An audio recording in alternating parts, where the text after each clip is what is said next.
এই যে দেখছেন আমাদের বাংলার মহিলাদের চণ্ডী রূপ, এরকম চণ্ডী রূপ কেন তারা ধারণ করেছে জানেন? না, অন্নপূর্ণা ভান্ডার পায়নি বলে।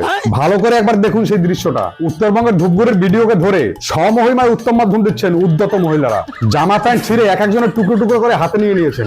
অফিসের ভেতর থেকে একজন দেখে হাসছেন, ঠিক আছে, কিন্তু এই বিডিও অফিসার মার খাচ্ছেন আর হাসছেন কেন বলুন তো? মহিলারা পেছন থেকে জামা প্যান্ট খুলে নিচ্ছেন, অথচ বিডিও অফিসারের হাসিতে দাঁত খুলে পড়ে যাচ্ছে মনে হচ্ছে। এই দৃশ্য সত্যিই বিরল দৃশ্য, আর সত্যি এদের দেখে আমার হিংসা হচ্ছে জানেন। একদিকে এই আমার বাংলার মহিলারা অন্নপূর্ণার টাকা না পেয়ে ভিডিওর জামা প্যান্ট খুলে নিয়ে চলে যাচ্ছে, আর আমার একটা বউ দেখুন এখন পর্যন্ত অন্নপূর্ণা ভান্ডারের জন্য অ্যাপ্লাই করলো না। এই দুঃখ কোথায় রাখি বলুন তো?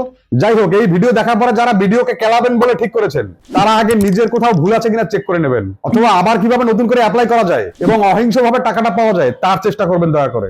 সরকারি অফিসারদেরকে নিয়ে 32 পার্টি দাঁত বার করে দেবেন না। আর ভিডিওটি ভালো লাগলে দয়া করে সাবস্ক্রাইব করে পাশে থাকবেন। জয় ভারত।